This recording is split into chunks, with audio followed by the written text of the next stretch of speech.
یا پھر فیل ہو لیا اور رشوت دے کر جماعت بدل لی، اس کے علاوہ بھی کچھ آتا ہے تمہیں؟ وہ خاصے برہم لہجے میں گھورتے ہوئے پوچھ رہا تھا۔ زبردستی پڑھانے کا یہی انجام ہوتا ہے، اور اماں سے میں نہیں کہتی کہ وہ رشوت دے کر مجھے نئی کلاس میں کروا دے، میں نے ضبط کرتے ہوئے کہا، حالانکہ جی رونے اور اس کا منہ نوچنے کو چاہ رہا تھا۔ اور اپنے اس موٹاپے کے بارے میں کیا کہتی ہو؟ اس نے میرے فربا جسم کی طرف اشارہ کرتے ہوئے طنزیہ کہا۔ بتا سکتی ہو تمہارا وزن کتنا ہے؟ ہمارے ہاں ویٹ مشین نہیں ہے، یہ گھر ہے، کیڈٹ کالج نہیں۔ آخر تمہیں ہوا کیا ہے؟ میرے پیچھے کیوں پڑ گئے ہو؟ اس لیے میں تمہیں یاد نہیں کرتی تھی کہ تم آؤ اور مجھے۔ میں بات ادھوری چھوڑ کر پھوٹ پھوٹ کر رونے لگی، پھر چلا کر کہا، میں نے کیا قصور کیا ہے جو تم مجھے یہ سزا دے رہے ہو؟ اگر میرا پڑھنے کو دل نہیں چاہتا تو اس میں میرا کیا قصور؟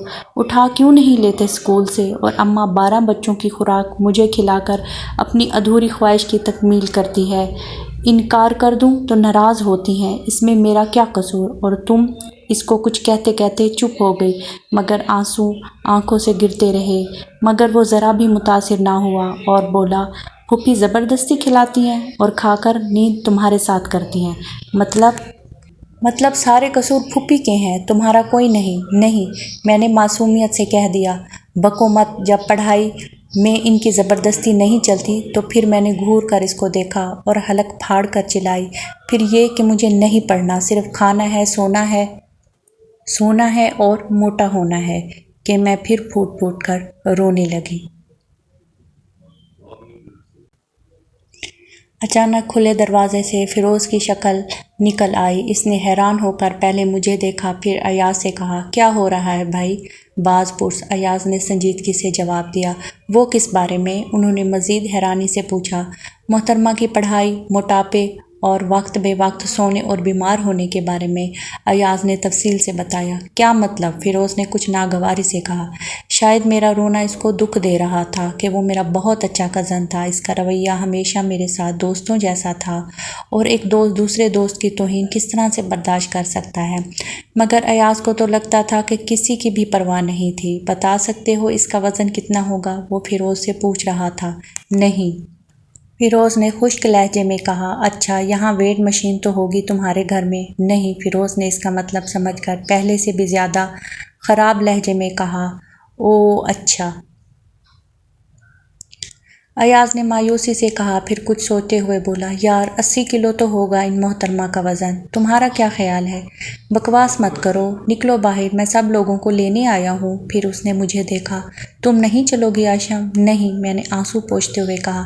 یار وقت کیوں ضائع کر رہے ہو؟ دعوت میری کر رہے ہو یا ان محترمہ کی؟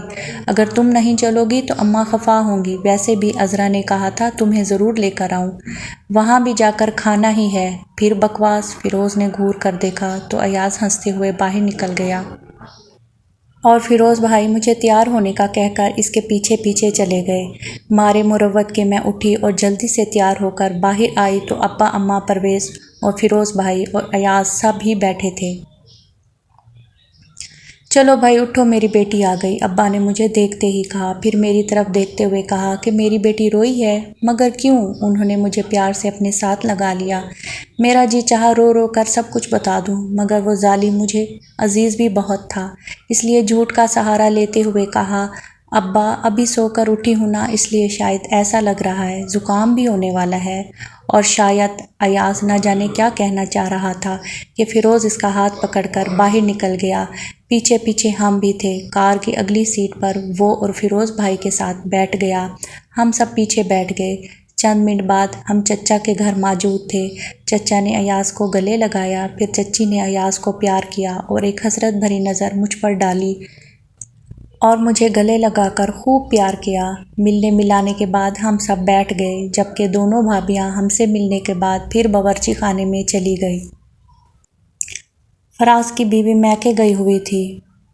چچا نے ایاز سے اس کی پڑھائی کے بارے میں پوچھ رہے تھے اور ایاز بڑے ادب سے جواب دے رہا تھا۔ پھر چچا نے ماموں اور زمینوں کا پوچھا تو ایاز نے بتایا کہ ابا بتا رہے تھے کہ آج کل پانی کا مسئلہ بڑا مشکل بنتا جا رہا ہے، مگر پھر بھی کھاد کے استعمال کی وجہ سے فی کس پیداوار میں کافی اضافہ ہو رہا ہے۔ اور ابا جی کا آپ کو تو پتہ ہی ہے نا، نت نئے تجربات کرتے ہی رہتے ہیں۔ آپ بتا رہے تھے کہ باغ لگانے کا ارادہ ہے۔ اچھا، چچا نے کہا۔ پھر بولے، خالد کا ارادہ باغ لگانے کا ہے، جبکہ میں اب باغوں کو صاف کرنے کا سوچ رہا ہوں۔ کیوں لالا؟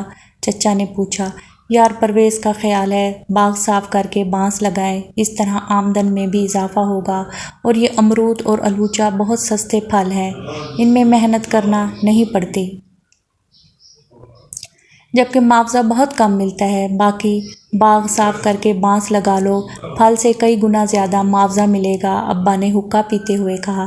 مگر تایا جی، ملٹری والے آپ کو باغات صاف نہیں کرنے دیں گے، یہ بارڈر والا علاقہ ہے۔ میں نے سنا ہے حکومت مزید زمین پر باغ لگانے کا حکم دے رہی ہے۔ فیروز کے بڑے بھائی فیاض نے کہا۔ تمہاری بات ٹھیک ہے فیاض، مگر میں نے بات شروع کر رکھی ہے، مجھے اجازت مل جائے گی۔ ویسے بھی میں فی الحال صرف الوچے کے باغات صاف کروں گا، امرود کے نہیں۔ ہاں، چند سالوں بعد پھر امرود کے باغوں کے بارے میں سوچوں گا، ابا نے کہا۔ بہت مشکل ہے اجازت ملنا، فیاض سے چھوٹے ریاض نے کہا۔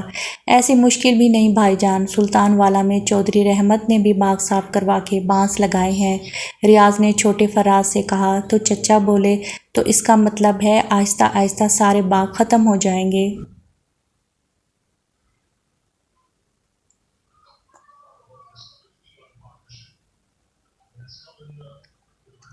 نہیں بھائی حنیف، میرا خیال ہے شروع میں جو لوگ بانس لگائیں گے، جب تک ان کا منافع دیکھ کر دوسرے اس طرح آنے کا سوچیں گے، تب تک اجازت ملنا ختم ہو جائے گی، ابا نے چچا کو بتایا۔ پھر زمینداری کی باتیں کرنے لگے تو عذرا نے سرگوشی میں کہا، ارے اٹھو، یہاں باغوں اور زمینوں کے علاوہ اور کسی موضوع پر بات نہ ہوگی، اور میں عذرا کے ساتھ اٹھ کر باہر آ گئی۔ باہر آتے ہی وہ مجھے چھیڑنے لگی۔ ہاں تو پھر دیکھ لیا آپ نے منگیتر سے مل کر؟ بہت بے تاب رہتی تھی نا ملنے کو، جاری ہے ابھی۔